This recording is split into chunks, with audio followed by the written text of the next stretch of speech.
আহ, আশা করি লাইভে আছি, দেখা যাচ্ছে এবং আমার আওয়াজ শোনা যাচ্ছে। আজকে একটু ভিন্ন রকমের লাইভে আসলাম।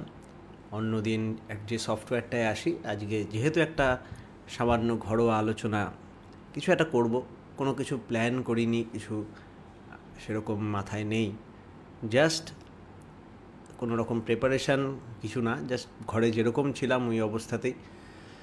রিসেন্টলি আমাদের ম্যাগাজিন, জার্নাল, আমাদের ওরাকেল বলে একটা জার্নাল আছে আমাদের ইংলিশে। আপনারা তো জানেনই আমাদের বাংলায় মাসিক পত্রিকা সপ্তাহচি আছে, আর্যকৃষ্টিবাহী পত্রিকা।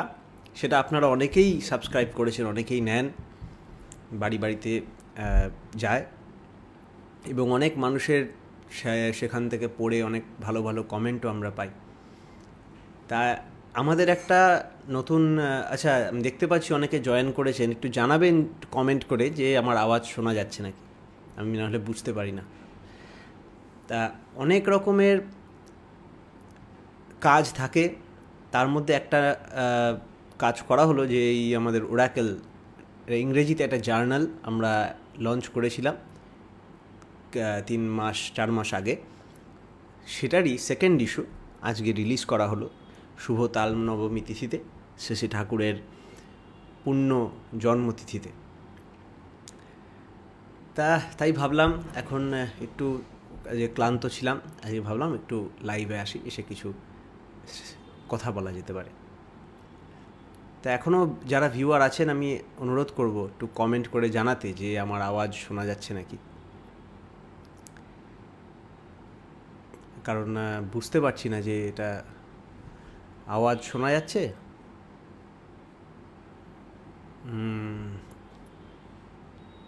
ঠিক আছে, তা আমার তো দেখার অন্য কোনো অপশান নেই। তো যাই হোক, শ্রী ঠাকুর আজকের টপিকটা কি দেব না দেব বুঝতে পারছিলাম না, তো ভাবলাম মাথায় আসলে অনেকে বলেন যে শ্রী ঠাকুর তো মানুষ জন্মেছেন, ঠিক আছে, মহাপুরুষকে নিয়ে মাথা ব্যথা আছে, ঠিক আছে, তা মানুষ আবার ভগবান হলেন কি করে? মানে এটা তো বিশ্বাসযোগ্য হয় না সাধারণ আমাদের কাছে। ভগবান বা এইসবের যেরকম একটা ধারণা হয়, আবার অনেকে আমরা বলি যে তিনি ভগবান হয়ে জন্ম নিয়েছেন। সে ভগবান হয়ে জন্ম নেওয়ার ব্যাপারটাই বা কী, এটা নিয়ে কখনো আমরা কিন্তু ভেবে দেখি না চট করে, খুব রেয়ার সেরকম ভাবনা চিন্তাটা। তো যাই হোক, তো সেই নিয়ে ভাবতে ভাবতে সেদিন কথা প্রসঙ্গর প্রথম খণ্ড, কথা প্রসঙ্গের প্রথম খণ্ড পড়ছিলাম। সেখানে শ্রী ঠাকুরের সাথে এই নিয়ে ডিটেলসে আলোচনা আছে। আমি পুরো গভীরে যাচ্ছি না, আপনারা বইয়ের থেকে পড়ে নেবেন।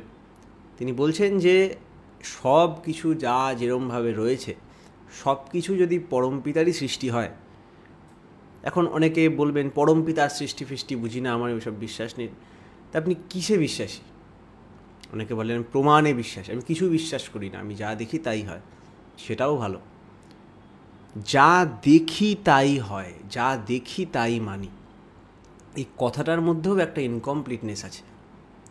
কারণ যখন আমরা বলছি যা দেখি, সেই দেখাটা কতটা, সেই দেখাটা কি দিয়ে? আমার চোখ দিয়ে। একটা আপেল কতদিন ধরে লোকের মাথায় পড়ছে, ওপর থেকে ডাব পড়ছে, জল পড়ছে, আপেলও পড়তে দেখেছে মানুষ অনেকবার, কিন্তু নিউটন আপেল পড়তে যখন দেখেছেন, সেটার দেখা আর আমার আপেল পড়তে দেখার মধ্যে একটা তফাৎ হয়েছে। তার আপেল পড়তে দেখাটার মধ্যে তিনি বিজ্ঞান দেখেছেন, সেখান থেকে আমরা গ্র্যাভিটেশন বা ইত্যাদি জানতে পেরেছি। তাই আমি যা দেখতে পারি তাই বিশ্বাস করি, কথাটা মধ্যে যদি আমরা ওই প্রথম অংশটুকু ভালো করে দেখি, আমি যা দেখতে পারি, এই দেখাটা শুধু কিন্তু চোখের দেখা না, এই দর্শন। আবার এই দর্শন মানে যেমন দেখা, এই দর্শন মানেও তেমন ফিলোসফি শব্দটাকে যদি আমি ভাঙি, ফিলোসফির প্রথমে আছে ফিল বা লাভ, আর জফি মানে সোফাস, নলেজ। ভালোবাসার নলেজ বা নলেজকে ভালোবাসি, সেটা যদি দেখি আমাদের সব রকম নলেজ যা জানতে চাই সব কিছু আমাদের যত রকম জানার আকুতি আছে, এই অজানাকে পাড়ি দেওয়ার যে একটা ইচ্ছা আছে, এই সব কিছু যেন ড্রিভেন হয় আমাদের ভিতরের অন্তর্নিহিত বাঁচার আকুতি থেকে। কগনিটিভ ইভলিউশন বলে এক সময় হয়েছিল আমাদের মানুষের বিবর্তনের সময়, তার পরবর্তীকালে এসেছিল অ্যাগ্রিকালচারাল ইভলিউশন, যখন মানুষ কৃষিবিদ্যা শিখল, চাষ করা শিখল। আজ থেকে লক্ষ লক্ষ বছর আগে তখন প্রথম যখন মানুষ তৈরি হচ্ছে, মানুষ ইভলভ করছে, মানুষ কিন্তু আগুন আবিষ্কার করা শিখল। তাই আগুন আবিষ্কার করাটা যবে থেকে শিখল, তবে থেকে যে অন্ধকারটাকে সে ভয় পেত, আমরা ভয় পেতাম, সে অন্ধকার মানেই একটা কিছু অজানা, একটা কিছু ভয়। আর এই ভয় বা অজ্ঞানতাটাকেই, ভয়ের রুটই হচ্ছে অজ্ঞানতা। সেখানেও কিন্তু এই একটা দেখার ব্যাপার চলে আসছে। তাহলে দেখা যাচ্ছে যখনই আমরা বলি দেখা, যতটা আমি দেখি ততটা বিশ্বাস করি, এই দেখাটা কিন্তু ভেরিয়েবল। আমি চোখের সামনে এই ঘড়িটা দেখছি, এখানে লাইটটা পড়ছে, লাইটটা আমার চোখে আসছে, সেটা নার্ভ দিয়ে আমার ব্রেনে যাচ্ছে, ব্রেন সেটাকে দেখতে হেল্প করছে। সেটা যদি না হয়, আমি চোখ বুজে ঘুমিয়ে থাকলেও আমার চোখ খুলে এরম করে যদি কিছু দেখানো হয়, আমি কিন্তু দেখতে পাই না। এটাকে এই স্পিরিচুয়াল ভাষায় বা সূক্ষ্ম দেহের ভাষায় যদি আমি বলি, সেটাকে বলা হয় চেতনা থাকে আর ঘুমানোর সময় চেতনা থাকে না। ডাক্তারি ভাষায় বলতে গেলে তখন নিউরোলজিক্যাল যে সিস্টেমটা, নিউরোলজিক্যাল যে মেকানিজম, সে একটা অন্যরকম পাথ ফলো করে। সে এখান থেকে সিগন্যালটা রিড করে, অ্যাকসেপ্ট করে না। তখন ব্রেন অন্যরকম কাজকর্মে ব্যস্ত থাকে। সেটারই একটা আরেকটা দিক দিয়ে ইন্টারপ্রিটেশন, চেতনার দিক দিয়ে ইন্টারপ্রিটেশন যদি আমরা করি, সেটা হচ্ছে কি, যে চেতনা অ্যাক্টিভ আরটা যে চেতনা ইনঅ্যাক্টিভ। এইবার এখানে আমি ভালো করে যদি দেখি চেতনা ইনঅ্যাক্টিভ আর চেতনা অ্যাক্টিভের ব্যাপারটা কি, এই করতে করতে কিন্তু আমরা একটা গভীরে চলে যেতে পারবো। একটা জিনিস দেখেন, ধরেন আমার হাতে একটা টর্চ আছে, ঘরে একটা অন্ধকার ঘর, আমার হাতে টর্চটা আছে, আমার টর্চের আলোর ফোকাস যতটুকুর মধ্যে পড়বে, অন্ধকার ঘরে ততটুকু আমি দেখতে পারবো। আমি যদি ওই দিকে নিয়ে যাই, তাহলে ওই জায়গায় যা আছে সেটা দেখতে পারবো, এই দিকে নিয়ে যাই, যা আছে দেখতে পারবো। তার মানে ওই যতটুক, এই যে পুরো ঘর অন্ধকারটা রয়েছে, আমার ক্ষমতা আছে আমি এই পুরো ঘরের সব দিকগুলো আমি আলোকিত করতে পারি চাইলে। এই ঘরটা হচ্ছে অ্যাওয়ারনেস। যতটা আমার আয়ত্তের মধ্যে আছে এই মুহূর্তে, আর হাতে যেটা আলো নিয়ে আমি কাজ করার চেষ্টা করছি, এটা হচ্ছে অ্যাটেনশন। আমি কোন জায়গাটা অ্যাটেনশন করছি, অ্যাওয়ারনেস এতটা। যেমন আপনার মাথায় তাজমহলের ব্যাপারে কিছু আইডিয়া আছে, আমি যেই বলবো তাজমহল, আপনার মাথায় তাজমহলটা জেগে উঠবে। সাবকনশিয়াস মাইন্ডে ছিল, কনশিয়াস মাইন্ডে নিয়ে আসলেন, মানে এই ঘরে অন্ধকার ঘরেই ছিল, কিন্তু আপনি দেখতে পারলেন। এবার আপনাকে আমি যদি বলি অ্যান্ড্রোমেডা গ্যালাক্সি, বা আপনাকে যদি বলি একটা অজান ঈশ্বর, তাহলে কিন্তু আপনি ওই মধ্যে আনতে পারছেন না। আপনি অন্ধকার ঘরের মধ্যেও টর্চ মেরে মেরে অজান ঈশ্বর বা অ্যান্ড্রোমেডা গ্যালাক্সি আপনি বের করতে পারছেন না, কারণ ওটা এই ঘরের বাইরে অন্য ঘরে আছে। আপনার অ্যাটেনশান কাজে লাগছে না, কারণ সেটা আপনার অ্যাওয়ারনেসের বাইরে আছে। তাই অ্যাটেনশান একটা ছোট্ট জায়গা, যতটুকু আমি ফোকাস করছি। বলা হয় রামকৃষ্ণ মিশনে যে সাপের, যে ওটা এরকম উপরে এরকম আছে, এরকম করে সাপটা আছে, বলে নাকি সাপটা মায়া, আর সাপের এই যে এই দিক দিয়ে হুড আছে, ফনা, ওটা নাকি অ্যাটেনশানের প্রতীক। এই অ্যাটেনশানটা এতটুকু জায়গাতে হয়। তার থেকে আরেকটু বড় হচ্ছে অ্যাওয়ারনেস। এই পুরো ঘর আছি এই ব্যাপারটা, আর এই আছি ব্যাপারটা আর অ্যাটেনশান, এইটাকে যে জাগিয়ে রেখেছে সেটা হচ্ছে কনশাসনেস।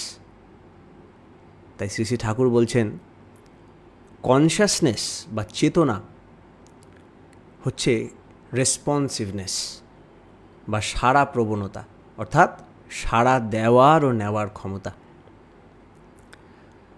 সাড়া বলতে কি? সাড়া বলতে এই যে আমি চোখ খুলছি বা এই যে আমার গায়ে হাওয়াটা লাগছে, এই ফিলিংটা, এটা শুধুমাত্র যে জ্যান্ত বস্তুরই হবে তার কোনো মানে নেই। এই যে আমি বোতলটা হাতে ধরলাম, এই বোতলটা হাতে ধরা মানেই হচ্ছে আমি এই যখনই হাতে নিলাম তখন একটা ঠান্ডা ফিলিং হলো।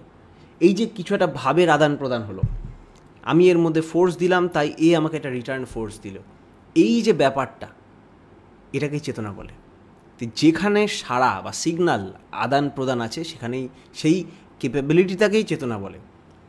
শ্রী ঠাকুর বলছেন, he is the existence of all that exists, so he the sat, he is the responsiveness of all that responds, so chit that he is, he is the becoming of all that becomes, so he the ananda as known. ম্যাগনেটিকটা বলে একটা বই আছে, সেই বইতে এই বাণীটা আছে। তো তিনি সৎ, চিত এবং আনন্দ। চিত মানে রেসপন্সিভনেস, এই সাড়া দেওয়ার নেওয়ার ক্ষমতা। এবার আপনি ঠান্ডা মাথায় বিচার করুন, এই সাড়া দেওয়া নেওয়ার ক্ষমতা কিসের মধ্যে নেই? সব কিছুর মধ্যে আছে। আপনি হাতটাকে যদি জুম করে দেখেন, ছোট ছোট, সেদিন দেখছিলাম আপনার মাইক্রোস্কোপের মধ্যে একটা ব্লাড স্যাম্পল দিয়ে সে ব্লাডের মধ্যে একটু ইমপিউরিটি ঢুকিয়ে দিলে ছোট ছোট WBC বলে, হোয়াইট ব্লাড সেল, তারা ঢুকে ঢুকে সেই ইমপিউরিটিটাকে খেয়ে নিচ্ছে, সেটার সঙ্গে ফাইট করছে। কারা তাকে এই অর্ডারটা দিচ্ছে? কারা তাকে ঠেলে রেখেছে সেই যুদ্ধটা করার জন্য? তারা কিন্তু নিজের চেতনা নিয়ে লড়ে যাচ্ছে এই বডিটাকে। তারা জানেও না যে বডিটা রক্ষার্থে, যে জিনিসটা, পুরো সিস্টেমটাকে তারা ধরে রাখার চেষ্টা করছে, ছোট ছোট ছোট ছোট কোষগুলো। এই পুরো জিনিসটা, আমি হয়তো একটা বাজারে যাচ্ছি, সে জানেও না আমি বাজারে যাচ্ছি, সে নিজের কাজটা নিজে করছে। তো তেমন আমরা প্রত্যেক, তার চেতনায় নেই এই পুরো জিনিসটা, সে ওইটুকু জায়গায় আছে, তার অ্যাওয়ারনেস অতটা ছড়ায়নি, সে তার ওইটুকু জায়গায় আছে। তাহলে এবার যদি ওই হোয়াইট ব্লাড সেল বলে যে আমি যতটা দেখেছি ততটা আমি বিশ্বাস করি, ব্যাপারটা তা না। সেটা তুমি যা খুশি বিশ্বাস করো, সেটা দিয়ে কিছু এসে যাচ্ছে না। কিন্তু ওর ওই কড়াগুলো নিয়ে, আশেপাশের আদান প্রদান নিয়ে সে একটা বড় সিস্টেমের পার্ট প্লে করছে। যেমন ইন্ডিভিজুয়াল চাহিদা বলে কিছু আছে, ইন্ডিভিজুয়াল কনসিয়াসনেস বলে কিছু আছে, তেমন অনেকগুলো হোয়াইট ব্লাড সেল মিলে, অনেকগুলো কোষ মিলে, সব মিলে একটা আদান প্রদানের মধ্যে দিয়ে একটা বড় হাত বলেও কিছু আছে। তেমন এই হাতের পা সমস্ত কিছু মিলে একটা শরীর আছে, এই মিলে একটা টোটাল একটা বডি। ঠিক তেমন আজকে আমরা এই শরীরের লেভেলে আমরা নিজের অ্যাওয়ারনেস রাখতে পারছি, আমরা জানি আমি কি, আমি কেমন, আমি কোথায় কেমনভাবে আছি। এই যে আমার একটা আইডেন্টিটি আমি বানিয়েছি, এখানেও এটা শেষ হয়ে যায় না। হোয়াইট ব্লাড সেল, ওই হোয়াইট ব্লাড সেলের ওই জায়গাটা আটকে আছে, হাতের জায়গায় ওইখানে আটকে আছে। হাত কিন্তু ব্রেনের কাজ করতে পারে না, তার মানে ব্রেনকে অস্বীকার করার তার জায়গা নেই। কিন্তু তেমন আমি এখন আমার বডিতে আটকে আছি, আমি আমার জায়গায় আটকে আছি। কিন্তু মানুষকে দেখা গেছে ভাই, যত ব্রেন ডেভেলপ করেছে আমাদের, আমরা তত বুঝতে পেরেছি যে না, বাইরের ও না বাঁচলে আমি বাঁচবো না। যে আমার খাবার উৎপাদন করে, সে যদি খাবার না এনে দেয় আমি থাকবো না। তখন দেখা যাচ্ছে এই আমারই বাইরের সাথে সাড়ার আদান প্রদানের মাধ্যমে আমি একটা আরও বড় জিনিসের পার্ট। আমার চেতনার অভাবে, আজকেই ফেসবুকে একটা ভিডিও দেখছিলাম, একটা ছোট্ট বাচ্চা, এইটুকু বাচ্চা নিজের চুল এরম করে ধরে আছে, সেই চুল টানায় ওর করে ব্যথা লাগছে আর তার জন্য কাঁদছে। বাচ্চাটার এক্সপিরিয়েন্সে নেই যে ওই নিজের হাতে চুলটাকে ধরে রেখেছে, সেই চুলের টানে ওই ব্যথা লাগছে, তার জন্য কাঁদছে। ওটা ছেড়ে দিলেই কিন্তু সব ব্যথা ঠিক হয়ে যায়। বাচ্চাটা জানে না চেতনা আছে, শারীরিক বোধে, সাবকনশিয়াস লেভেলে, প্রিকনশিয়াস লেভেলে আছে, কিন্তু তার অ্যাওয়ারনেসে, তার নলেজে, তার অ্যাটেনশানে নেই।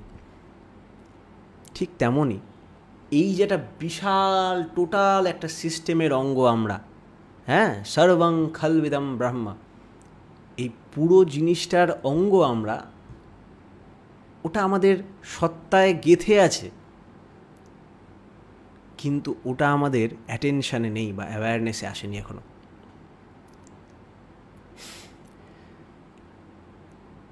এই যে মহাপুরুষদের আমরা কথা বলি না, আমাদের শাস্ত্রে পুরুষ শব্দটাই যখন বলা হয়েছে শুধু ছেলে আর মেয়ে বলে বলা হয়নি। পুরুষ বলে না পুরুষাকার, হ্যাঁ, পুরুষাকার মানেটা কি? করার ক্ষমতা। ব্যাপারটা কি? পুরুষ মানেটা কি? তাহলে শুধু ছেলেদের পুরস্কার আছে? না, মেয়েদেরও আছে। সেই পুরস্কার মানেটা কি? পুরু মানে পূরণ করে যা। তাই পুরুষ সেই যে যতটা পূরণ করে সে ততটা পুরুষ। হ্যাঁ, মা মানে যে যতটা মেপে দেয়, জায়া, যিনি যার থেকে জাত হয়, বেরিয়ে আসে, জন্ম দেয়, সেই জন্য জায়া। আর পুরুষ মানে পূরণ করেন যিনি, যে যার পূরণ প্রবণতা যত বেশি সে ততটা পুরুষ। তাই যিনি যতটা পূরণ করেছেন দুনিয়াকে, দুনিয়াকে মানে কাকে? সবাইকে, পারিপার্শ্বিককে। আর এই পারিপার্শ্বিকটা কে? ওই কোষের মতো। আমার হোয়াইট ব্লাড সেলগুলো অন্য জায়গার ইম্পিউরিটিকে মারতে যাচ্ছে, কেন? ওর কি? ও জানে ও একা বলে কিছু না, এটা অজ্ঞানতা যে আমি একা। ও ওই টোটাল বডিটাকে নিয়ে ওইখান থেকে নোংরাটা ভাগাতে হবে, কারণ ওটা আমারই অঙ্গ। ওখান থেকে পলিউশন ভাঙতে ভাঙতে ভাঙতে ভাঙতে এখানে এসে সমস্ত জায়গাটা নষ্ট করে দেবে। তাই হোয়াইট ব্লাড সেল লড়তে চলে যায়। তেমনই পূরণ কার করে? পূরণ পারিপার্শ্বিকের করে। কারণ কোথাও একটা সে জানে যে ওটা আমি বিস্তৃত হয়ে আছি সব কিছুর মধ্যে। শ্রী ঠাকুরের প্রার্থনাতে যে সন্ধ্যায় ছিল, স অনুস্যুত বৃত্তভিধ্যান তপস্যায় গতীয় অস্থি অধিজাত হইল।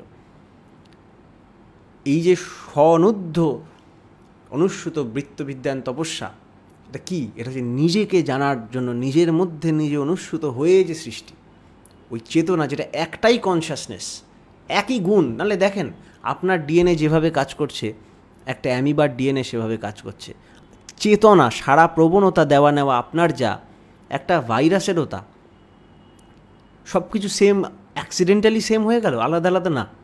সবাই এক জায়গা থেকে এসেছে। তা এক জায়গা থেকে যদি কিছু এসে থাকে, তারা একেরই, যেমন স্টেম সেল বলে একটা জিনিস হয়, সে স্টেম সেল একটাই ছিল, সে অন্য অন্য সেল হয়ে মিউটেট করে করে করে করে নানান নানান গুণ নিয়েছে। তাই তার আদি সেই গুণটা কিন্তু তার মধ্যে রয়ে গেছে। কিন্তু চেতনায়, কনসিয়াসনেসের লেভেলে থাকলেও সেটা তার অ্যাওয়ারনেস আর অ্যাটেনশনের লেভেলে নেই। ঠিক সেরকমভাবে এই যে যেখান থেকে আমাদের যে আচমন প্রার্থনায় আমরা করি, হে পরম কারণিক, হে সর্বানুস্যুত ব্যাপ্ত প্রাক প্রথম বাক, যে সব কিছুর মধ্যে অনুস্যুত, যে আদি প্রথম একক অখণ্ড, সে যে পরম এক, সে সব কিছুর মধ্যে অনুস্যুত হয়ে রয়েছে। জাস্ট একটাই প্রবলেম, তার চেতনাটা কমপ্লিট না, অ্যাওয়ারনেসটা সব জায়গায় সমানভাবে জাগেনি। যেমন আমার হাতের কয়েকটা কোষ যদি ভুলে যায় যে তারা কারা, যেটা ক্যান্সারে হয়, নিজের অ্যাবনর্মাল গ্রোথ স্টার্ট হয়ে যায়। ও যে একটা টোটাল বডির পার্ট, তাকে কিভাবে চলতে হবে, তাকে তার বৈশিষ্ট্যানুক কাজ করতে হবে, ভুলে যায়। সেটাকে আমরা বলে দিই ক্যান্সারাস সেল। কোথাও কিছু সেল কিছু না কাজ করে সমাজ থেকে আলাদা, অন্যান্য সেলের থেকে আলাদা হয়ে যায়, সেটাকে আমরা কী বলি? লেপ্রসি, কুষ্ঠ। তেমনই আমরাও সমাজের এক একজন যারা এই টোটাল পিকচারটার থেকে নিজেকে আলগা রেখে দিই, আমরাও সেরকম হয় ক্যান্সারাস গ্রোথ করে ফেলি বা নিজেরা কুষ্ঠ হয়ে যাই সমাজের জন্য। এই মহাপুরুষ যারা হন, তাদের মধ্যেই চেতনাটা একটু বেশি থাকে। আর যিনি পুরুষোত্তম বলি যাকে, তাকে দেখে কোনো কিছু দেখেই তো বলি পুরুষোত্তম, মানে উত্তম পুরুষ, উত্তম পরিপূরণকারী।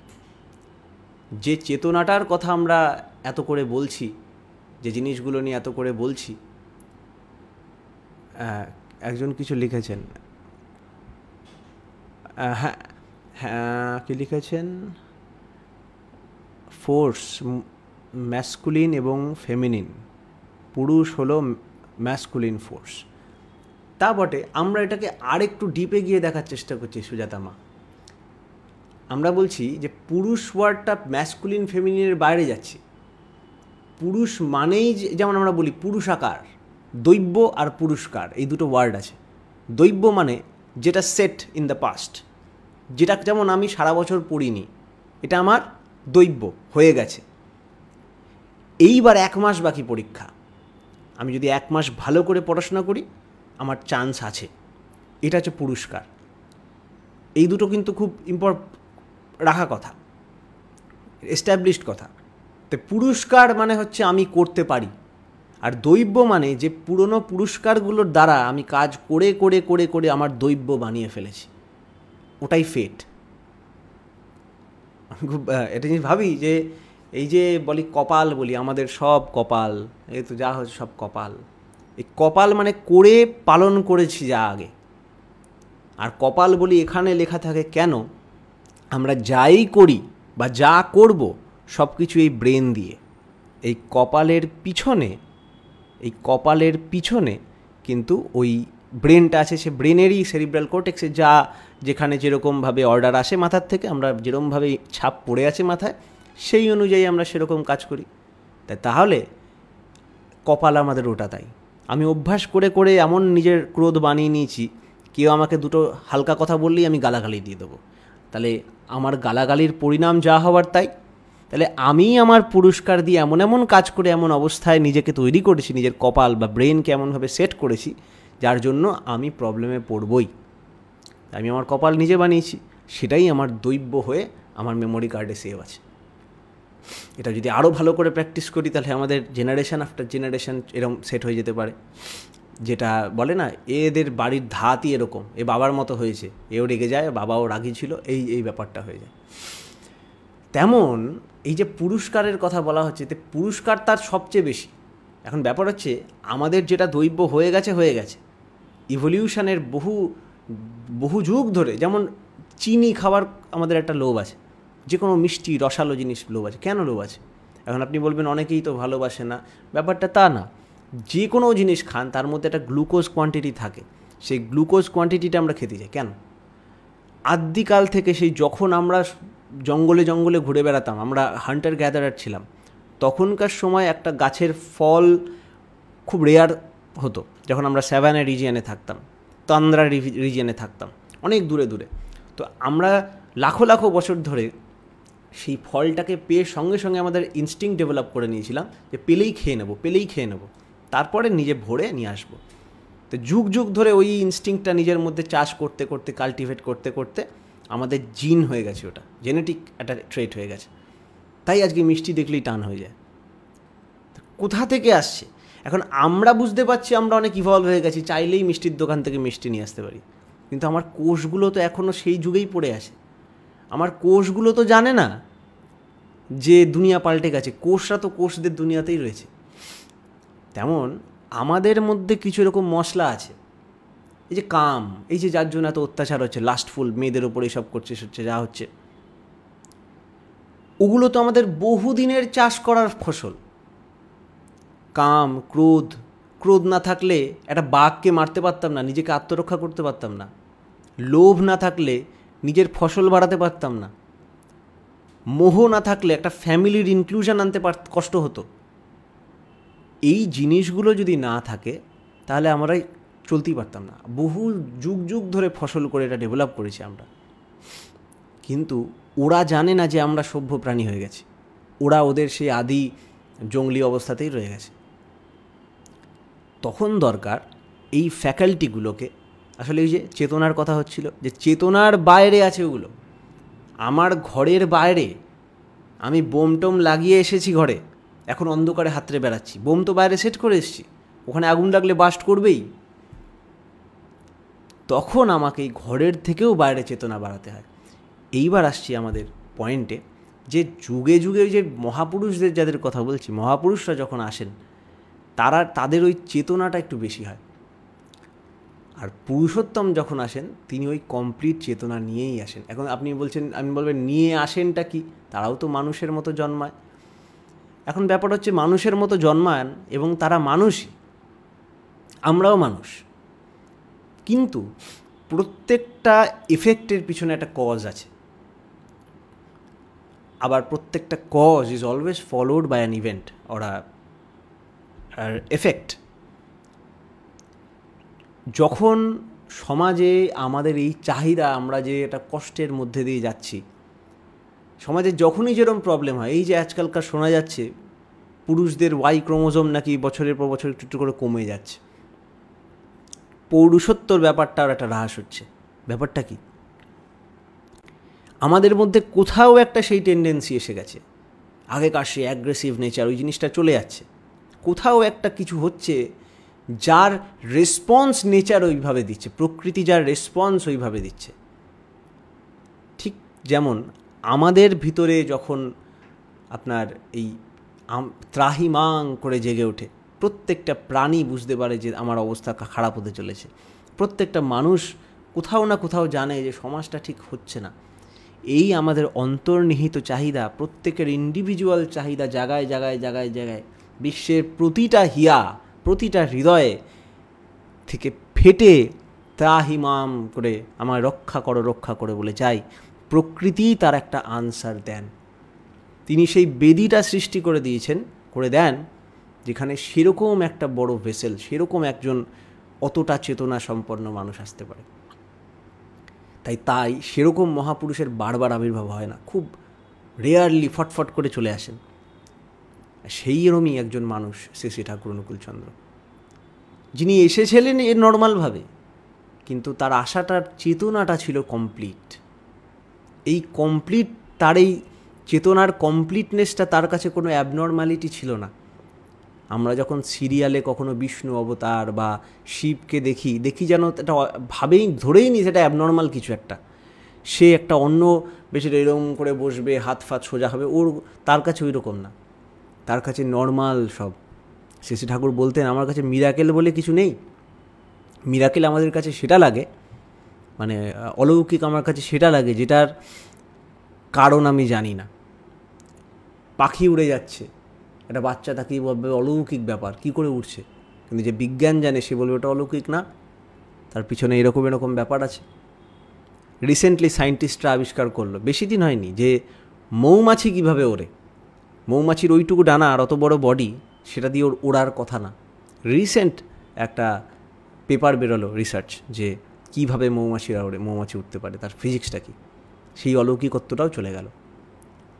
পিসি সরকার শ্রী শ্রী ঠাকুরকে বলেছিলেন, আপনি আমাকে কয়েকটা জাদু শেখান, আপনি তো সবই জাদু ধরে ফেলেন, তাহলে আমি অন্যদের সেই জাদু দেখিয়ে অনেক আনন্দ দিতে পারবো। তখন শ্রী শ্রী ঠাকুর বলেছিলেন, জাদুকর নয় গুরু, কিন্তু জাদু ভাঙাই তার স্বভাব, জাদু ভেঙে দেন দেখিয়ে ভর দুনিয়ার স্বরূপ ভাব। তাই এই যে অজানাটা রয়েছে, যেটা এই অজানাটা আমাদেরই চেতনার ওপর সেই না জানার বা অজ্ঞানতার বা মুখ ঘুরিয়ে থাকা প্রলেপটা রয়েছে। আর এই মুখ ঘুরিয়ে থাকা প্রলেপটার মধ্যে আমাদের এমন কিছু এক্সারসাইজের মধ্যে দিয়ে যেতে হয়, এমন কিছু কর্মকাণ্ডর মধ্যে দিয়ে যেতে হয়, আবার সেই চেতন পুরুষ যিনি ওই লেভেলের স্তরে আছেন, যার কর্ম বলে দিচ্ছে যে তিনি ওই লেভেল থেকে আছেন, কথা বলছেন, ওই স্তর থেকে কথা বলছেন, তার সঙ্গে যোগাযোগ রেখে, তার সঙ্গে যোগযুক্ত যত আমরা হই, তত আমাদের মধ্যে সে ফ্যাকাল্টিগুলো জেগে ওঠে। যেমন একটা দেশলাই কাঠি স্যাঁতস্যাঁতে হয়ে রয়েছে, পাশে এক জায়গায় আরেকটা দেশলাই কাঠিতে দাউ দাউ করে আগুন জ্বলছে, কাছে আনলে কিছুক্ষণ কষ্ট হয়, তারপরে দাউ দাউ করে ধরে যায়, তখন একে আর ভাবতে হয় না। এর মধ্যেও সেই চেতনাটা ছিল, কিন্তু নিভে গেছিল বা সুপ্ত হয়েছিল, তার কাছে এসে জেলে উঠল। হ্যাঁ, সেই রকম ব্যাপার। তা এক জায়গায় তো শ্রী শ্রী ঠাকুরকে প্রশ্ন করছিলেন যে রামচন্দ্র এরা ভগবান হলে,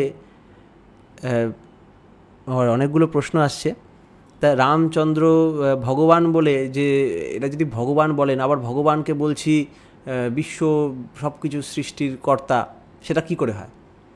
এটা একটা খুব সুন্দর, এটা কমন সেন্স হওয়ার কথা, বাট তাও ঠাকুর অনেক পরিষ্কার করে বলে দিচ্ছেন কথা প্রসঙ্গে। ভালো করে দেখুন, যিনি সব কিছু সৃষ্টি করেছেন, একজনই বহুতে সৃষ্ট হয়েছেন।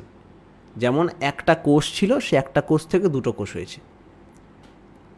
এখানে আমি বলবো যে ওই যে মা কোষটা ছিল, সে দুটো কোষ বানিয়েছেন, তার থেকে ভালো হবে বলা ওই মা কোষ দুটো কোষ হয়েছেন। তিনি কিন্তু বানাননি বলতে ওটাও বানাননি বলাটাও ভুল হবে, তিনি এক ছিলেন, বহু হয়েছেন।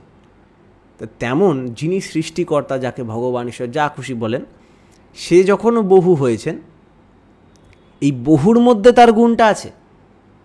তাহলে যে ঈশ্বর সব কিছুর মধ্যে অনুসৃত, হে সর্বানুস্যূত ব্যাপ্ত প্রাক প্রথম বাক সর্বসর্গ সর্বহৃদয় প্রাণন পরিমল অদ্বিতীয় ঈশ্বর, জীব রূপে তিনি আবির্ভূত। তো সব কিছুর মধ্যে ওই গানে একটা আছে না, অতএব ওরে জীব সদা ভাব সদা শিব, আছো জীব হবে শিব, কি আর বলো ভাবনা। ওই যে গানটার মতো, যে শিব জীব হয়েছে, কিন্তু জীব প্রকৃতির প্রভাবে শিব কর জীব কল্পনা। এই প্রকৃতি মানে মায়া, মানে মাপা, এই মাপার জন্য, মাপা মানে মেজার্ড ভিশনের জন্য, ইনকমপ্লিট ভিশনের জন্য আমরা নিজেকে জীব ভাবছি শিব থেকে। এই ব্যাপারটা তার কাছে এসে যখন আমরা দেখেছি, তাই ঠাকুর বললেন যে তাহলে এই যে রামচন্দ্রই সৃষ্টিকর্তা কী করে হতে পারেন, যে পুরুষোত্তম সে কী করে সৃষ্টিকর্তা হতে পারেন? ব্যাপার হচ্ছে ওই সৃষ্টিকর্তাই প্রত্যেকে হয়েছেন, কিন্তু ওই যে প্রথম থেকে অনাদিকাল থেকে আব্রহ্মস্তম্ভ পর্যন্ত যেটা বলছি, প্রথম থেকে এখন অবধি, এই যে এব্রাহাম বলি, এটাও কিন্তু আব্রহ্ম থেকে আসছে। আগের থেকে আজ অবধি এই পুরো চেতনাটা যার মধ্যে দীপ্ত হয়ে আছে, ওটা আপনার মধ্যেও আছে, আমার মধ্যেও আছে, কিন্তু আপনি জানেন না, আমি জানি না, তিনি জানেন। তাই তিনি যদি জেনে ফেলেন, জেনে নিজেকে আইডেন্টিফাই করে টোটালটার সাথে, তাহলে তাতে তফাৎ কি? আমি যদি ফোন পেয়ে যাই একটা, এবং ফোনের মাধ্যমে আমি মায়ের সাথে কথা বলি ওই দূরে, এই ফোনের মধ্যে তো মা নেই, বা ফোনটা তো মা না, কিন্তু ফোনে যে কথা বলছি, ভাবের আদান প্রদান করছি, ওটা কার সাথে করছি? ফোন হয়ে কে কথা বলছে? মাই তো কথা বলছে, কারণ ওই ওয়েভ ফর্মটাই ম্যাটার করছে। তেমনই এই যে মানুষ হয়ে যাকে দেখছি, তিনি মূর্ত হচ্ছেন, আবার মরে যাচ্ছেন মানুষের মতোই, তার মধ্যে ওই টাইমের মধ্যে যার সিগন্যালটা চলছে, সেই সৃষ্টিকর্তার আদি সিগন্যাল। আর সৃষ্টিকর্তা কোথাও একটা বসে আছেন, সেখান থেকে সিগন্যাল আসছে, তাও না, সৃষ্টিকর্তাই সব জায়গায় হয়ে শুয়ে আছেন। দেখা যায় না, বিষ্ণু এরমভাবে শায়িত হয়ে শুয়ে আছেন, স্বপ্ন দেখছেন, আর স্বপ্নটাই দুনিয়া। এই বিষ্ণুর ব্যাপারটা কি? আর বিষ্ণু যখনই ঘুম থেকে ভাঙেন, ওঠেন, অবতার হয়ে জন্ম নেন। এর সায়েন্সটা কি? খুব সিম্পল সায়েন্স। সেই চেতনা, বিষ্ণু মানে বিষ ধাতু, ব্যাপ্ত, যিনি এক থেকে পরিব্যাপ্ত হয়েছেন সব কিছুতে, তিনি শুয়ে পড়েছেন। আমরা শুয়ে আছি, আমরা জানি না, কনশাস না আমরা নিজেদের চেতনা নিয়ে। চোখ বুজে থাকলে, চোখ খুললে যেমন কিছু দেখতে পাই না, বুঝতে পাই না, মনে থাকে না ঘুম থেকে উঠে, ঠিক তেমনই আমরা এই যে পরমপিতা, যে বিষ্ণু সর্বস্ব হয়ে আছেন, পরিব্যাপ্ত হয়ে আছেন সব কিছুর মধ্যে, তিনি শুয়ে আছেন, আমরা শুয়ে আছি। আর পুরুষোত্তম যখন হয়ে আসছেন, তিনি সেম মানুষ, তার মানে সে চোখ খুলে ঘুম থেকে উঠে আসছে। মানেটা কি? মানে তার চেতনা, কমপ্লিট চেতনা নিয়ে তিনি আসছেন। তাই তিনি চোখ খুলে চলেন। শিবকেও দেখা যায়, যখন শিব শঙ্কর হতে, সেই যখন কাম আসক্ত হয়ে যাচ্ছেন, তৃতীয় নয়ন চেতনা রাখি খুলে দেন, আর ফট করে কাম ভস্ম হয়ে যায়। মানেটা কি? ওই সেই তিনি অবতার হয়ে আসেন।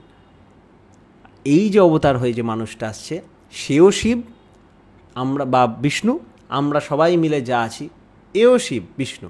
কিন্তু এই আমরা যারা এই জগৎওয়ালা শিব, আমরা ঘুমিয়ে আছি, ঘুমন্ত শিব, ঘুমন্ত বিষ্ণু। যে কাল নাগের যে অনন্ত শেষের মধ্যে শুয়ে থাকা বিষ্ণু, গর্বোধকে সাই বিষ্ণু। আর উনি যে বিষ্ণু, তিনি হচ্ছেন মহাবিষ্ণু, বা আরও উপরে যেতে যেতে যে বিষ্ণুগুলো ব্যাপারগুলো, যিনি পরিব্যাপ্ত হয়ে আছেন, কিন্তু চেতনায় সজাগ। তাই এই যে সচ্চিৎ আনন্দের ধারা বহে চলেছে, তার মধ্যে যে একক অখণ্ড হয়ে যে সব কিছু মিলে টোটাল পিকচার একজনের মধ্যে থাকেন, তিনি হচ্ছেন মানুষের ভগবান। তিনি যে কোনো জায়গায় যে কোনো কিছু হয়ে থাকতে পারেন। শ্রী ঠাকুর একদিন, তিনি বয়সকালে গাড়ি দেখতে, ছোটোবেলা থেকেই মেকানিক্যাল জিনিসপত্রে তার খুব একটা টান ছিল। তিনি এরকম ট্রেন দেখতে যেতেন। আমরা পূজনীয় দাদু, বুদ্ধ দাদু কাছেও শুনেছি, পূজনীয় বুদ্ধদেব চক্রবর্তী দাদু, ওনাদেরও নিয়ে যেতেন ট্রেন দেখতে, ঠাকুরের সাথে যেতেন, তা ট্রেন গাড়ি দেখতেন। তা একদিন ঋত্বিক আচার্য কৃষ্ণপ্রসন্ন ভট্টাচার্যের সঙ্গে বসে আছেন ঠাকুর, ওখানে বসে থাকতে থাকতে একটা গাছের দিকে নজর পড়ে কেষ্টদাকে বললেন, কেষ্টদা, কখনো ভাবিছিলাম একদিন আমাকে এরকম গাছ হয়ে থাকতে হবে?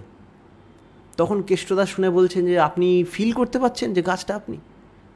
ঠাকুর বলছে, হ্যাঁ, এই তো দেখতে পাচ্ছি। এরকম করে অনেক রকম কথা হয়, কথা হতে হতে তারপরে যায়। তো এই যে একাত্মবোধ, শশী ঠাকুর গাড়ি করে যাচ্ছেন, এই ঘোড়ার গাড়ি করে যাচ্ছেন, পালকি বলে না, ঘোড়ার গাড়ি করে যাচ্ছেন। কিছুক্ষণের মধ্যে এরম করে উঠছে, পিঠের মধ্যে এরম করে উঠছে, পিঠটা চুলকাচ্ছে, কি হচ্ছে, এমনি হতেই পারে কিছু। গিয়ে যখন স্নান করতে নামবেন, সবাইকে সেই সময় ঠাকুরের মা তেল মাখিয়ে স্নান করে দিতেন। তো ঠাকুর জামা খুলছেন না, বলছেন থাক আজকে আর না। আর বলা হলো খোলো, কী ব্যাপার? তো ঠাকুর যখন জামা খুললেন, দেখলেন পিঠের মধ্যে এরকম বড় বড় চাবুকের দাগ। সেটা থেকে চমকে গেল, কী করে হলো, কে মারলো, কী হলো? পরে গিয়ে জানা গেল ওই যে ঘোড়াগুলোর মধ্যে মারছিল, ঠাকুরের অ্যাটেনশন সেটার দিকে চলে গিয়ে ঠাকুরের পিঠে ওই দাগগুলো চলে এসেছে। অদ্ভুত। ঠাকুরকে পরবর্তীকালে সেটা নিয়ে জিজ্ঞেস করায় বলা হয়, ঠাকুর বলেন যে আমাদের মারলে যে লেভেলের কনশাস এক্সপিরিয়েন্স আমাদের মাথায় গ্রো করে, আমাদের মাথায় যদি আমরা সেই এক্সপিরিয়েন্সগুলো হুবহু ইনটিউন হয়ে অনুভব করতে পারি, তাহলে আমাদের ফিজিক্যালিও সেই চেঞ্জগুলো হবে। ঠাকুর বলেন psychic supervised physical change and physique supervised psychic change, Thakur এটাকে বলে। তাই জন্য আমরা কিছুক্ষণ আগে যে পদ্ধতিগুলোর কথা বলছিলাম, নাম ধ্যানকে ঠাকুর বলেছেন psychophysical moulding, the psychophysical moulding of objects and affairs for the purpose of fulfilment of the principle by a shortening of the reaction time is the fundament of concentration and meditation.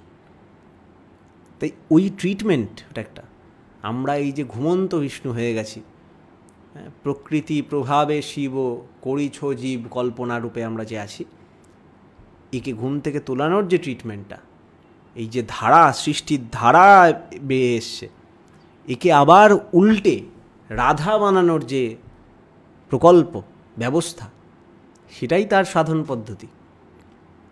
এইভাবে আমরা উঠে উঠে তার কাছে মানে কি, সিঁড়ি দিয়ে উপরেও। আজকেই বাবা কথা বলছিলেন, বাবার সাথে কথা হচ্ছিল খেতে খেতে, একটা মজা করে গল্প কী একটা ব্যাপারে হতে, তা বাবা বলছিলেন যে রাবণ নাকি স্বর্গের সিঁড়ি বানাবে ভেবেছিল, তো কাল করব করে আর বানানো হয়নি। তো এটা নিয়ে একটু ভাবনা চিন্তা হলো, ডিসকাশন হলো খেতে খেতে। তখন মনে হলো যে এই স্বর্গের সিঁড়িটা কি সত্যিকারের সিঁড়ি? কোথায় স্বর্গ? না, তিনি হয়তো ভেবেছিলেন কোনো এমন প্র্যাকটিস স্টার্ট করবে যাতে তিনি মেন্টালি সেই প্লেনে থাকতে পারেন। কিন্তু আমরা যেমন করি, আজকে নাম ধ্যান করবো না, অন্যদিন করবো, আর থাক আজকে হচ্ছে না, ঠিক আছে, করতে করতে পিছিয়ে যাই, তারপরে মরার দিন চলে আসে, তখন তার অভ্যাস একদিনে হয় না। তো রাবণও হয়তো সেরকম কিছু মিস করেছিলেন। অনেকগুলো কোয়েশ্চেন এসে গেছে। একজন লিখেছেন, দাদা ধর্মে এত মারামারি কেন? ব্যাপারটা কী বলবো, অনেকেই তো এটার আনসার দেয়, নিয়মিত কথা হয়। প্রথম কথা, ধর্মে ব্যাপারটাই তো আমরা গড়বড় করে ফেলেছি। ধর্মে বলে কিছু হয় না, ধর্ম এক। আমরা যে ভালো থাকতে চাই, বেঁচে থাকতে চাই, এটার জন্য কিছু পালন করতে হয়। আমার পেট ব্যথার ওষুধ খেতে হলো, বা কিছু একটা খাবারে ডায়েটে চেঞ্জ করতে হলো। আমার ঠান্ডা লাগছে, ফ্যানটা অফ করতে হলো। আমার থাকার জন্য, আমার জীবন এবং বৃদ্ধির জন্য যে আচরণ, কর্ম, কথন, খাদ্য, জামা কাপড়, যা যেখানে যেমন দরকার, এই জিনিসটাকেই ধর্ম বলে। এটা আবার বহু হয় কী করে? তো একটাই জিনিস, আমার গায়ে হিট চাই, এই হিটটা আমি আগুন জ্বালিয়েও নিতে পারি, হিটারের সামনে বসে নিতে পারি, হাত দুটো ঘষেও নিতে পারি। যেখানে হাত ঘষে হবে না সেখানে আমাকে একটু হিটার চালাতে হবে, যেখানে হিটার জ্বালিয়েও হবে না সেখানে আমাকে আগুনের জ্বালাতে হবে। তেমনি যেখানে যেমনভাবে যা করণীয়, শ্রী ঠাকুর বলছেন, যে আচরণ বাক্য কর্ম বাঁচা বাড়ার উৎস হয়, তাকেই জানিস ধর্ম বলে, নইলে ধর্ম কিছুই নয়। আপনি যে বলছেন ধর্ম বিরোধ কেন, মারামারি কেন, তো ওটা ধর্ম নয়, তাহলে ধর্ম মারামারি হয় না। আপনি যদি সাইবেরিয়া বা গ্রিনল্যান্ড ওই সব জায়গায় যান, স্কটল্যান্ড ওই সব জায়গায় যান, ওখানে প্রচণ্ড ঠান্ডা টেম্পারেচার, মাইনাসে রান করে। হ্যাঁ, নর্মাল গ্রীষ্মকালে হয়তো গ্রীষ্মকালে ওদের ওখানে হয়তো 2-3 ডিগ্রি টেম্পারেচার থাকে, জাস্ট বরফের থেকে একটু কম ঠান্ডা। আর শীতকালে -20-30 চলে যায়। তো ওদের ওখানে ধর্মই হয়ে গেছে একটু ওয়াইন খাওয়া। তো ওয়াইনটা তার ধর্ম হয়ে গেছে, কারণ বাঁচতে দরকার। যারা এস্কিমো ইগলুতে বাস করতো, তাদের ধর্ম হয়ে গেছে ওখানকার কিছু ফক্স এইসব মেরে খাওয়ার। সেটা আপনি ইন্ডিয়ার ক্লাইমেটে যদি করেন, তাহলে তো মদ খেয়ে মাতলামি করতেই হবে। তখন যদি সে দোহাই দেয় খ্রিশ্চান ধর্মে ওয়াইন খেতে বলেছে বলে আমি ওয়াইন খাচ্ছি, তো পুরো বোকা কথা। এটা জীবন বৃদ্ধি এখানে যেটা হচ্ছে না। তেমন যাকে যেই বিধি যেমনভাবে যখন করতে বলা হয়েছে সেটা ধর্ম। এখন ব্যাপার হচ্ছে তাহলে বিরোধ তো লেগেই থাকবে, কারণ আমরা জানছি না ঠিকটা।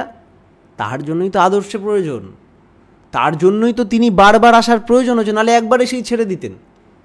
আমরা কৃষ্ণকে বাসুদেব সর্বমিতি করে কৃষ্ণর কও মানি না, কারণ আমরা নিজের মতো বানিয়ে নিয়েছি তাকে। সেই কৃষ্ণ যদি এখন চলেও আসেন, সে যদি সেই আমার মনের মতো বাসি ফরম্যাটে বাসি নিয়ে ওরকম সুন্দর ওরকমভাবে করে, হ্যাঁ, অন্য একদম ওরকম আমি যেরকম সিরিয়ালে দেখেছি বা ভেবেছি ওরকম না হয়, তাহলে তাকে আমি তাড়িয়ে দেবো। বারবার একই জিনিস হয়েছে। যীশুখ্রিস্ট যখন এসেছিলেন, তখন ওল্ড টেস্টামেন্ট অনুযায়ী যে আইজেয়া ছিল, বলেছিল আইজেয়া বা এরকম যীশুখ্রিস্ট যিনি আসবেন পুরুষোত্তম, তিনি এরকম ঘোড়া করে আসবেন, এসে যুদ্ধ করবেন, মারপিট করবেন। তা যীশু এসে বলছে আমি মানুষের সাথে মারপিট করতে আসিনি, আমি প্রবৃত্তির সাথে যুদ্ধ করতে এসেছি। আমি প্রয়োজন মতো যুদ্ধ করব, যাই করব, আমার কাজ ধর্ম প্রতিষ্ঠা, মানুষের মধ্যে প্রেম জাগিয়ে দেওয়া, সেই চেতনা জাগিয়ে দেওয়া। এটা মানুষের পছন্দ হলো না। যাকে পুজো করে আসছে, যে এব্রাহাম ডেভিডকে পুজো করে আসছিল, তারই পূর্ণ অবতার যখন জন্ম নিল, তাকেই মেরে আবার ভাগিয়ে দিচ্ছে, তাকে ক্রুসিফাই করার জন্য লেগে পড়েছে। তা আপনি ধর্মে মারামারি বলছেন? শ্রীজি ঠাকুর বলেন, সত্তা সচ্চিদানন্দময়, অসৎ নিরোধী সতই। সচ্চিদানন্দের পরিপোষক যা তাই ধর্ম, ঠিক আছে। ধর্ম মূর্ত হয় আদর্শে, আদর্শে দীক্ষা আনে অনুরাগ, অনুরাগ আনে বৃত্তি নিয়ন্ত্রণ, বৃত্তি নিয়ন্ত্রণ আনে ধৃতি, ধৃতি আনে সহানুভূতি, সহানুভূতি আনে সংহতি, সংহতি আনে শক্তি, শক্তি আনে সম্বর্ধনা, আর ওই ধৃতি আনে প্রণিধান। প্রণিধান হতেই আসে সমাধি, আর সমাধি হতেই আসে কৈবল্য, তৃষ্ণার একান্ত নির্বাণ, মহাচেতন সমুত্থান। তাহলে ধর্ম মূর্ত হয় আদর্শে। আদর্শর ইম্পার্ট করছি কোথায়? আজকাল অনেকে আমরা সাদা জামা পরে ঠাকুরের কথা বলতে পারি, অনেক কিছু করতে পারি। ঠাকুরকে ইম্পার্ট করছি কি? ঠাকুর যেরকম অবিকৃতভাবে সেভাবেই। ঠাকুর একটা প্রেসক্রিপশান দিয়েছেন, এইভাবে এইটা করতে হবে। আপনি না মানেন আপনার ব্যাপার, কিন্তু আমরা যাদের দায়িত্ব দেওয়া, যারা জেনেই তো প্রচার করে দেওয়ার কথা, এই যে দিচ্ছি, তার মধ্যে যদি গড়বড় থাকে, গড়বড় করে প্রেসক্রিপশানেও ঠাকুর বলেছেন প্যারাসেপ খেতে, আমি বলে দিই সেটজিন খেতে, সে তো বড় ক্রাইম হয়ে যাবে। তাকে অবিকৃতভাবে যারা মেনে চলেন, যতটুকু চেষ্টা করে অন্তত তার লিটারেচার ঠিক মতো রেখেছেন, তাদের খোঁজ করে তাদের থেকে জানতে হয়, তাহলে আমরা, এবং তার তখন আরও লিটারেচারকে জানতে পারি, তাহলে আমরা সেই আদর্শকে নিজের কাছে প্রতিষ্ঠা করতে পারি, এবং ওটা হবে প্রপার ধর্ম। একজন প্রশ্ন করেছেন, অরিন্দম ভট্টাচার্য, অনেক বছর ধরে দীক্ষিত আমি, আমার কাছে আমার একটি প্রশ্ন খুবই জানতে ইচ্ছা করে, শ্রী শ্রী ঠাকুর যে নাম দিয়ে গেলেন, সেই নামের অর্থ, এগুলো তো ওরকমভাবে পাবলিকলি বলার জিনিস না, আর আমি অত জানিও না। ঠাকুর একটা প্রেসক্রিপশান দিয়ে গেছেন, তিনি একটা প্র্যাকটিস দিয়ে গেছেন, সেটাকে আমাদের করে যেতে হবে, সেটা করলে তার ফল পাওয়া যায়, সেই বিষয়ে আমি জানি। আর তার অর্থও তার পরিষ্কারভাবে বলা আছে, এবং এই অর্থ বোঝাটারও অনেক লেভেল আছে। আমি এই লেভেলে একরকমভাবে বুঝতে পারবো, প্র্যাকটিস করে আরেকটু ডিপলি বুঝতে পারবো। আমি কত ছেলেদের দেখি বুকে জামার মধ্যে E=mc² লেখা, এটা জামার মধ্যে পড়ে ঘুরে বেড়াচ্ছে, ওটার অর্থই জানি না।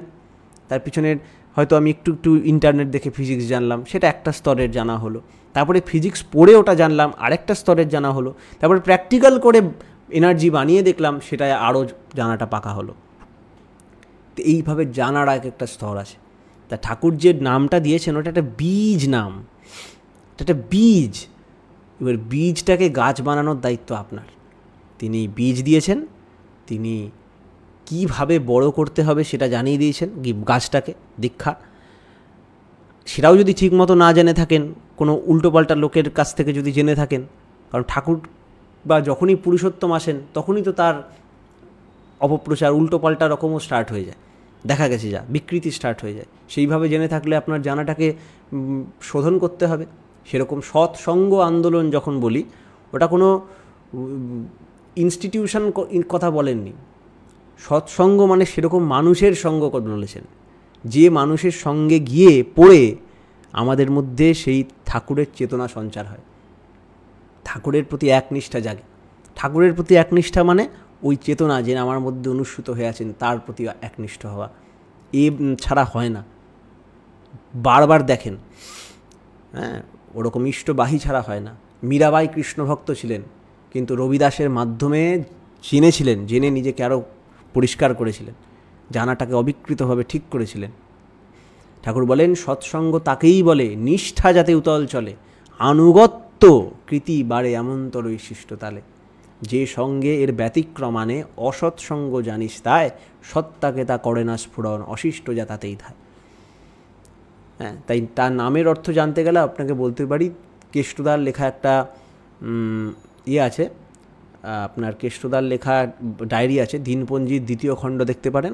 তাছাড়া আমাদেরই চর্যাশ্রম প্রকাশনে আপনি www.masterwithinstore.com যেতে পারেন, .in ওখানে যেতে পারেন। গুরু দীক্ষা নাম ধ্যান প্রসঙ্গ বলে একটা বই আছে, ওখান থেকে আপনি পড়ে জানতে পারেন। ওখানে ডিটেলস এই সব নিয়ে আলোচনা আছে, অনেক পরিষ্কার ঠাকুরেরই মুখে যা বলা একদম ওটাই হুবহু তুলে দেওয়া আছে সেখানে, সেটা আপনি দেখতে পারেন। আর যদি কোনো অসুবিধা হয় আপনি মেসেজ করতে পারেন, আমরা কৌশিকদা আছে, অর্কদা আছে, পাঠিয়ে দেওয়ার ব্যবস্থা করবে। আর যেমন যে ঠাকুর বলেছেন এক জায়গায় যে আমার বাণী আমাকেই কোনো মাস্টারের কাছে শিখতে হবে এবং ভুল হবার জন্য পানিশমেন্ট পেতে হবে না, এটা আপনি ভুল ইন্টারপ্রিটেশন করছেন। সূর্যদাস দা, এই যে ইনকমপ্লিট জানলে আমাদের গড়বড় আছে। ঠাকুর আমাদের মাস্টারের কাছে শাস্তি পাবে না, তিনি বলেছেন যে আমি এই যে বাণীগুলো দিয়ে গেলাম, হয়তো ভবিষ্যতে আমি আবার জন্মাবো, আমি এসে হয়তো আমার একজন টিচার হবে, যে স্কুলে তখন এই আমার বাণীগুলো পড়ানো হবে, তখন এই বাণীগুলো হয়তো বিকৃত হয়ে যাবে, অন্য কেউ অন্য রকমভাবে মানে বার করবে, আর আমি যখন এসে আমি বলবো ঠিকটা বলবো, তখন মাস্টারের পছন্দ হবে না, মাস্টার আমাকে মারবে। এই কথা বলেছেন ঠাকুর। তো এইটার মধ্যে মেসেজটা নেওয়ার চেষ্টা করতে হবে আমাদের। কি আছে মেসেজ? হচ্ছে যে তিনিই চলে যান, তিনি একটা কথা বলে চলে যান যখন ফিজিক্যালি মানুষের মতো, আবার তিনি আসেন সেই কথাটা পরিষ্কারভাবে বলার জন্য, এসে দেখে তার কথার পুরো উল্টোপাল্টা মানে হয়ে গেছে। যীশুখ্রিস্ট বলছেন যে রেজিস্ট নো ইভিল। তা এটার অর্থ আমরা জানি যে কোনো ইভিল বা কোনো অন্যায়কে, কোনো শয়তান অসৎকে তুমি রেজিস্ট করো না, বাধা দিও না। এটাই চলে আসছে শুনে এবারে শান্তিপ্রিয় মতো একটা অন্যরকমভাবে একটা হয়ে যাচ্ছে। শ্রী ঠাকুরের কাছে এসছে, শ্রী ঠাকুর বলছেন অসৎ নিরোধী সতই, অস্তিত্বের পরিপন্থী যা সেটাকে তুমি রুখে দাঁড়াও। তখন ঠাকুরের কাছে বলছে, আচ্ছা ঠাকুর আপনি তো বলেন যীশুখ্রিস্ট পুরুষোত্তম, তাহলে যীশুখ্রিস্ট বলছেন কৃষ্ণ, আপনি যেটা বলছেন আপনার বলা কৃষ্ণর সাথে মেলে যে অসৎকে নিরোধ করতে হবে, কিন্তু যীশুখ্রিস্টের সাথে তো মিলছে না, তাহলে যীশুখ্রিস্ট কি অন্য কিছু? ঠাকুর বললেন কেন?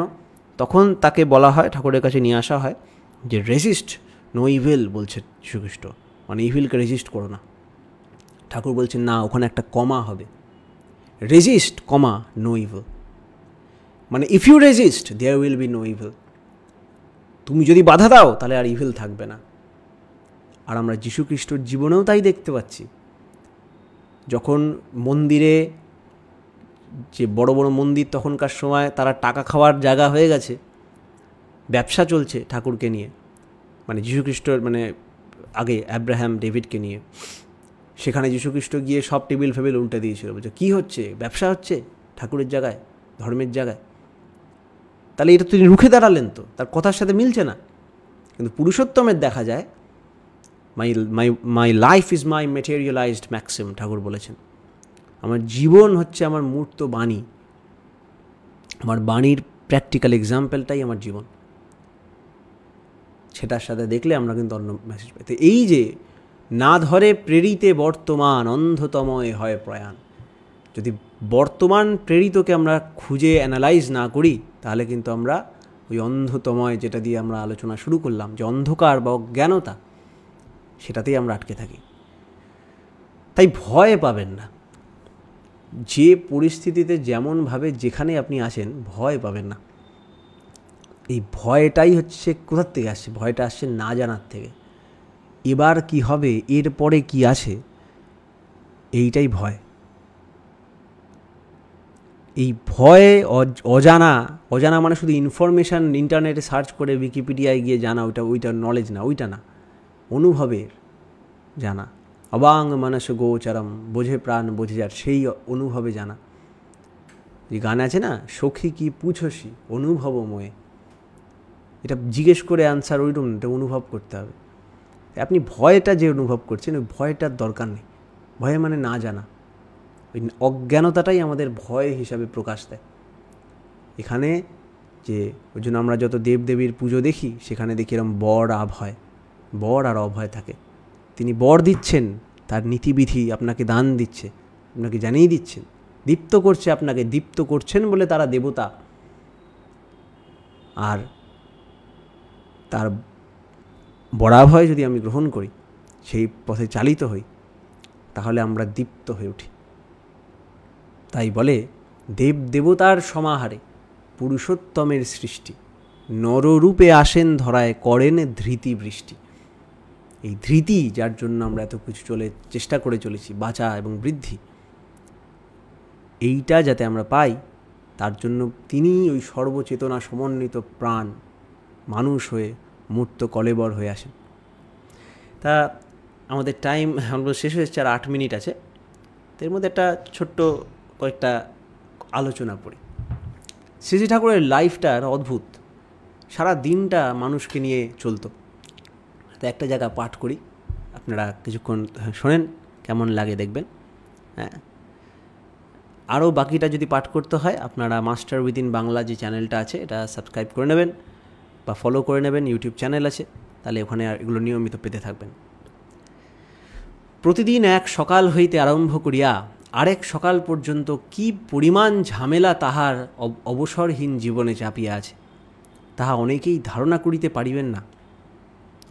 ভোর হইতেই আত্মীয় স্বজন আসিয়া তাহাদের স্ব রোগীদের পূর্বরাত্রের অবস্থার সংবাদ দিতেছেন। যাহাদের অর্থাভাব, তাহারা কাঁদিয়া পড়িল, কি খাবো বাবা। প্রতিষ্ঠানের বিভিন্ন বিভাগের কর্মীরা কার্য পরিচালনায় নিজ নিজ অসুবিধার কথা জ্ঞাপন করিয়া পরামর্শ ও সাহায্য প্রার্থনা করিলেন। কেহ উপস্থিত হইল নিজের পারিবারিক নানা অশান্তির কথা লইয়া। দূর দেশ হইতে আগন্তুক কেহ বা আসিলেন নানা তথ্যের মীমাংসা জানিতে। এইরূপ আসিতে লাগিল দলে দলে আর্ত জিজ্ঞাসু ও অর্থার্থীর দল, একের পর এক করিয়া। কেউ বা সভাস্তে, কেহ বা নিরালায়, সবাই নিবেদন করিতে লাগলো শ্রী ঠাকুরের সকাশে, যাহার কেহ প্রয়োজন, যাহার যাহা অসুবিধা, যাহার যেখানে ব্যথা। ব্যক্তিগত, পারিবারিক ও অর্থনৈতিক কত সমস্যা, রোগ শোক, মামলা মোকদ্দমা, ব্যবসা বাণিজ্য, কাজকর্ম, জায়গা জমি, কতজনের গৃহস্থলী, সব শ্রী ঠাকুর দিনের পর দিন, মাসের পর মাস, বছরের পর বছর অকাতরে সমস্ত ঝক্কি হজম করিয়া স্মিত মুখে প্রয়োজনানুরূপ সর্ববিধ ব্যবস্থা প্রদান করিয়া সবাইকে আশায় উৎসাহে ভরপুর করিয়া রাখিতেছেন। যেরূপ অক্লান্ত চিত্তে সেবা করিয়া মানুষের সর্ববিধ সমস্যার সমাধান দানে তিনি সকলকে সতত জীবন ও বৃদ্ধির পথে চালিত করিতেছেন, তাহা দেখিলে বিস্মিত হইতে হয়। সহস্র সহস্র দিনের লক্ষ লক্ষ ঘটনার বিরল বিবরণ যথাযথভাবে লিপিবদ্ধ করা, প্রকাশ করা সাধ্যাতীত ব্যাপার। এরকম একদিনের একটা ঘটনা। একদিন প্রাতে তপবন বিদ্যালয়ে কতিপয় অধ্যাপক আসিয়া শিক্ষা প্রসঙ্গে কথা তুলিতেছেন। শ্রী ঠাকুর তাহাদিগকে কথায় কথায় বলিলেন, দেখুন, শিক্ষক হবেন ছাত্রের ভালোবাসা ও শ্রদ্ধার পাত্র। এই শ্রদ্ধা অর্জন করতে হলে দরকার ছাত্রদের আপন সন্তানের ন্যায় ভালোবাসা, নিজ হস্তে তাদের সেবা যত্ন করা। শিক্ষক ছাত্রের সেবা করছেন দেখলে ছাত্রও স্বতই শিক্ষকের প্রতি শ্রদ্ধাবান ও সেবা পরায়ণ হবে। ছাত্রের নিকটে কখনো সেবা দাবি করা উচিত নয়, তারা স্বেচ্ছায় আগ্রহের সহিত যেন সেবা করতে আসে। শিক্ষক ও ছাত্রের মধ্যে এমনই মধুর প্রীতির বন্ধন থাকবে। শিক্ষক যখন ক্লাসে পড়াবেন, ছাত্রেরা যেন আনন্দে মশগুল হয়ে মন্ত্রমুগ্ধের মতো তার কথা শুনে এমনইভাবে কথকের ন্যায় ভাবভঙ্গি সহকারে বেশ রসালো করে পাঠ্য বিষয়গুলি তাদের মধ্যে পরিবেশন করা উচিত। পড়াবার সময় শিক্ষক যদি তার নিজের ছাত্রজীবনের কথা মনে করেন, তাহলেই তিনি ছাত্রের অসুবিধাগুলি ঠিক ঠিক বুঝে দরদ প্রাণে তাদের প্রয়োজন ও চাহিদা মাফিক পাঠ দিতে পারবেন। আর সেক্ষেত্রেই ছাত্র শ্রদ্ধার সঙ্গে সহজে তা গ্রহণ করে জ্ঞান সমৃদ্ধ হতে পারে। আরেকটা কথা, যিনি প্রকৃত শিক্ষিত তিনি কিন্তু জানেন না তার কত বিদ্যা আছে। যেমন পাতঞ্জলে আছে সর্ববীজজ্ঞ, সেই রূপ। অশ্বত্থের বীজ অতি ক্ষুদ্র, কিন্তু তার মধ্যে বিশাল অশ্বত্থ বৃক্ষ সূক্ষ্মভাবে আছে। উপযুক্ত এনভায়রনমেন্ট পেলে বীজ বৃক্ষাকারে পরিণত হয়। শিক্ষক তাদৃশ জ্ঞান ভাণ্ডার সদৃশ হবেন, অথচ তিনি কনশাস থাকবেন না যে তিনি জানেন। কিন্তু কোনো প্রশ্নের উত্থাপিত হলে তার মুখে যেন খই ফুটতে থাকবে। শিক্ষাও দিতে হবে এরূপভাবে যে ছাত্ররা বুঝতে পারে না তারা শিখছে। ইতিহাস, ভূগোল প্রভৃতিও গল্পচ্ছলে শেখাতে হবে। আর শিক্ষকগণের সকলেই মিলে একটা কম্প্যাক্ট বডি হওয়া দরকার, যেন 10 জন শিক্ষকের একজন শিক্ষক হয়েছেন, এই জন্য জ্যেষ্ঠের প্রতি থাকা যায় ভালোবাসা, শ্রদ্ধা, আর বয়স কনিষ্ঠর প্রতি দোষ সহনশীল হওয়া চাই। তাদের চলন চরিত্র সব দিক হবে আদর্শ স্থানীয়। ছাত্রদের চরিত্র গঠনের এইরূপ আবহাওয়া নিতান্ত দরকার। একটু বেলা হয়েছে। একটি বর্ষীয়সী বিধবা ব্রাহ্মণ মহিলা শ্রী ঠাকুরের কাছে আসিয়া দাঁড়াইয়াছেন। তপোবন বিদ্যালয়ে বিদেশাগত ছোট ছোট ছেলেদের সেবা যত্নের ত্রুটি না হয়, এই জন্য শ্রী ঠাকুর এই মাটির উপর তথাকার গৃহস্থালীর সমুদয় দায়িত্ব ন্যস্ত করিয়াছেন। মাটির সঙ্গে তথাকার ভৃত্যের ঝগড়া হয়। তিনি মনের দুঃখে কাঁদিতে কাঁদিতে শ্রী ঠাকুরকে বলিলেন, বাবা, সওদাগর আজ আমাকে অপমানজনক কত কথা বলে গালি দিয়েছে, আমার সঙ্গে ঝগড়া করেছে, আমি আর ওখানে যাব না। শ্রী ঠাকুর বললেন, সওদাগর তোকে বকলো, তুই কি বললি? মাটি উত্তর দিলেন, কেন? আমাকে মারতে এসেছিল, আমি তাকে ধাক্কা মেরে ফেলে দিয়েছি। শ্রী ঠাকুর শুনিয়া হাসিয়া কুটি কুটি হইয়া বলিলেন, হ্যাঁ, বলিস কি? তোর গায়ে এত জোর যে তুই সওদাগরকে ঠেলে দিয়েছিস? শ্রী ঠাকুর কেবলই হাসতে লাগলেন, হাসিয়া লুটোপুটি যাইতে লাগিলেন। শ্রী ঠাকুরের প্রাণ খোলা উচ্ছ্বাস হাসি দেখিয়া মাটিও না হাসিয়া পারিলেন না। তাহার মনের দুঃখ কোথায় দূর হইয়া গেল। অবশেষে শ্রী ঠাকুর বলিলেন, যা, আমি বলে দিচ্ছি, ও আর অমন করবে না, তার দোষ ভুলে যা। তোকে যে কাজ দিয়েছি তা দিয়ে তুই ধন্য হয়ে যাবি। যা লক্ষ্মী, দুঃখ করিস নে, তুই এতগুলি ছেলের মা, তুই না গেলে ওরা খাবে কি? মাটি খুশি হইয়া হাসি মুখে আপন কার্যে চলিয়া গেলেন। আবার এই ঘটনার একটু পরেই প্রেসের ম্যানেজার এক অশীতিপর বৃদ্ধ আসিয়া শ্রী ঠাকুরের কাছে তথাকার কর্মীগণের নানা প্রকার অবহেলা ও ত্রুটির কথা উপস্থিত করিলেন। এই জরাজীর্ণ দেহ নিয়া 3 দিন ঝঞ্ঝাটের মধ্যে সেখানে আর কাজ করিতে পারিবেন না বলিয়া সংঘভ্রাতের মনে বিরক্ত, অনিচ্ছা এবং দুঃখ জানাইতে লাগিলেন। শ্রী ঠাকুর সব শুনিয়া বললেন, দাদা, ও কিছুই নয়, 2 দিনেই সব ঠিক হয়ে যাবে। আর আমি ইচ্ছা করেই আপনাকে এই সব ঝামেলার মধ্যে রেখেছি, কারণ জানি অসুবিধার মধ্যে রাখলেই আপনার কর্মশক্তি ঠিক থাকবে, আপনি সুস্থ থাকবেন, আপনার লাইফ প্রলংড হবে। এই বলিয়া শ্রী ঠাকুর বিমর্ষ বদনে সকলের দিকে চাহিয়া বললেন, আমিও আমার বাবার সম্বন্ধে এই ভুল করেছিলাম। সবাই বলতো বাবা বৃদ্ধ হয়েছেন, তাকে একটু বিশ্রাম দেওয়া দরকার। আমিও তাদের কথা শুনে সমস্ত কাজ থেকে বাবাকে রেহাই দিয়ে রেখেছিলাম, কিন্তু ফল হলো তার বিষময়। আমি তাকে অকালে হারালাম। নিষ্ঠাবান বৃদ্ধ কর্মী মনোযোগের সহিত শ্রী ঠাকুরের কথাগুলি শুনলেন এবং আর কোনোদিন তাহার ইচ্ছার বিরুদ্ধে কোনো বিষয়ে অমত প্রকাশ করিবেন না। মনে মনে এইরূপ দৃঢ় সংকল্প লইয়া সকার্যে গমন করিলেন। সেদিন একটু বেলা হয়েছে। জনৈক আগন্তুক শ্রীকৃষ্ণ সম্বন্ধে নানা তত্ত্ব কথা বলিতেছেন। শ্রী শ্রী ঠাকুর নীরবে সকল কথা শুনিতেছেন। সহসা ওই ব্যক্তির কোনো কথার উত্তর স্বরূপ তিনি বলিয়া উঠিলেন, আপনি কি আগুন, জল, আকাশ, ইলেকট্রন হতে চান, না উহাদিগের মাস্টার হতে চান? যিনি সমুদয়কে জানেন তিনিই সর্বজ্ঞ। যিনি সকলের অন্তরকে বা ভিতরকে কন্ট্রোল করতে পারেন তিনিই অন্তর্যামী। সকল কার্যেরই কারণ থাকবেই। যিনি সকল কার্যের কারণ জানেন তার নিকট কোনো মিরাকেল নাই। গুরু ও ভগবান ভিন্ন নহেন। অজ্ঞান অর্থাৎ না জানারূপ অন্ধকার থেকে যিনি জানার দ্বারা চক্ষু খুলে দেন তিনিই গুরু। গুরুই সব, গুরু ব্রহ্মা, গুরু বিষ্ণু। তাই শ্রীকৃষ্ণ অর্জুনকে বলেছেন, মনমনা ভব মদ্ভক্ত মদযাজি ইত্যাদি। নানা আলোচনা চলিতে লাগলো। শ্রী শ্রী ঠাকুর বলিতে লাগলেন, মনের মানুষ তাকেই বলে যার নিকট গেলে আমি আমাকে চিনতে পারি। যেমন একটি সরল রেখার নিকট একটি বক্ররেখা সে বুঝতে পারে যে সে বক্র। যে মানুষের নিকট প্রত্যেকেই নিজ নিজ মনোভাবের বা চরিত্রের দুর্বলতার সাপোর্ট পায় তাকে সকলেই ভালোবাসে এবং তার সহিত মিশে আনন্দ পায়। এইভাবে নিয়ত তার সঙ্গ করতে করতে তার নিজের কমপ্লেক্সগুলি তার নিকট ধরা পড়ে ও তাতে যুক্ত থাকায় তার ওই কমপ্লেক্সগুলির আস্তে আস্তে মীমাংসা হয়ে সে নর্মাল ম্যানে পরিণত হয়। যার সঙ্গ করলে এইভাবে মানুষের বৃত্তিভেদ হয় তাকেই আইডিয়াল ম্যান বলা যেতে পারে। তাই এই আইডিয়াল ম্যান হচ্ছেন শ্রী শ্রী ঠাকুর। এরকম চলতে লাগলো। একটা দিনে শ্রী শ্রী ঠাকুরের এত ইভেন্ট, এত ঘটনা বলে শেষ করা যায় না। আজকে ভেবেছিলাম 1 ঘন্টার একটা এরকম লাইভ, এই কিছুক্ষণ আগেই মনে হলো করব, তাই করলাম। জানি না কেমন হলো, কি বললাম। তা যাই হোক, এর মধ্যে জীবনীয় যেটা শ্রী শ্রী ঠাকুরের যেটা, সেটা আপনারা নেবেন। ওটা আমাদের প্রত্যেকের কাজের জিনিস। আমাদেরই যে কথা, এটা আমাদেরই ভিতরে অন্তর্নিহিত সব কিছুর ময় যিনি, যার অভিদীপ্তিতে সব কিছু সঞ্চারণ চলছে ভিতরে।